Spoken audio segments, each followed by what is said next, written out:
બનાસકાંઠાની જીવાદોરી સમાન બનાસ ડેમમાં પાણી આવવાથી ખેડૂતોમાં ખુશી જોવા મળી રહી છે.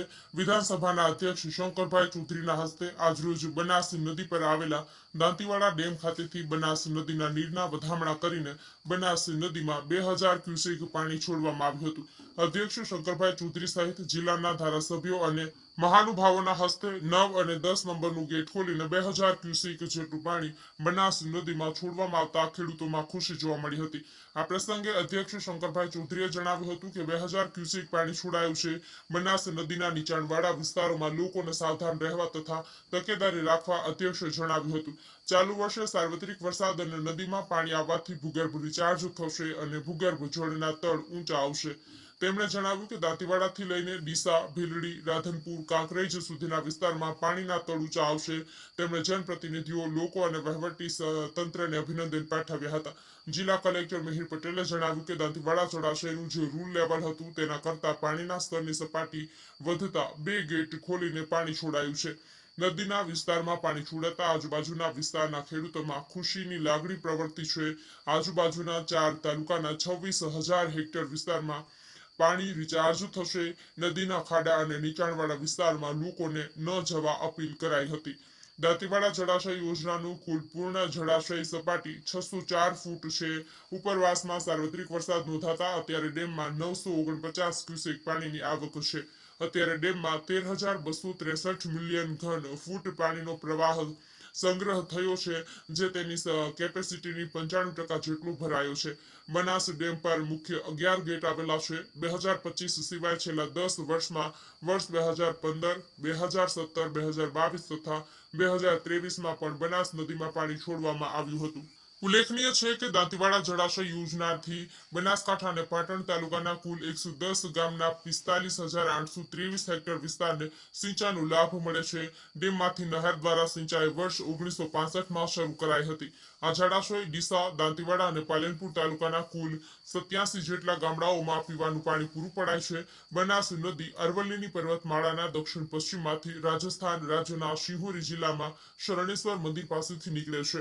નદીની કુલ લંબાઈ 257.50 કિલોમીટર છે. દાંતીવાડા જળાશય એ બનાસકાંઠા જિલ્લાની સૌથી મોટી જળાશય યોજના છે.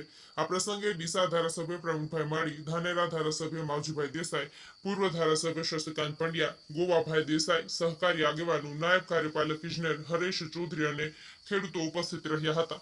બ્યુરો રિપોર્ટ દશરથ બી પ્રજાપતિ, દિયોદર, બનાસકાંઠા. દાંતીવાડા ડેમમાંથી આજે ઇરિગેશન ડિપાર્ટમેન્ટે પાણી પૂરતા પ્રમાણમાં હોવાથી 2000 ક્યુસેક પાણી 9 નંબર અને 10 નંબર બંને ગેટ ખોલવાનો નિર્ણય આજે કર્યો અને અમે અહીંયા મહાનુભાવો, ધારાસભ્યશ્રીઓ તેમની ઉપસ્થિતિમાં, અધિકારીઓની ઉપસ્થિતિમાં આજે ગેટ ખોલ્યા છે. નદીના વિસ્તારમાં રહેતા તમામ પ્રજાજનોને આ પાણી આવે છે તો થોડો સાવધાન રહે. પાણી એટલે બે કાંઠે ચાલે એટલું નથી, પરંતુ ખાડા ઘણા બધા પડેલા છે. તો ત્યાં કોઈ બાળકો કે પાણી જોઈ અને કુતૂહલવશ ત્યાં આગળ ન જાય એવી મારી વિનંતી હતી.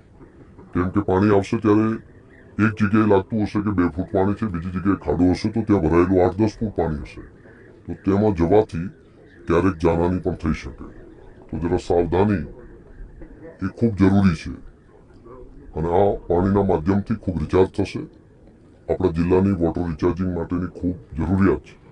ડીસાથી કરી દાંતીવાડા અને ત્યાંથી શેખ કાંકરેજ અને આગળનો શેખ રાધનપુર સુધીનો વિસ્તાર, ભીલડી હોય, આ બધા વિસ્તારનું પાણી રિચાર્જ થવાને કારણે સમગ્ર બનાસકાંઠા જિલ્લામાં વોટર રિચાર્જિંગનું ખૂબ મોટું કામ થશે.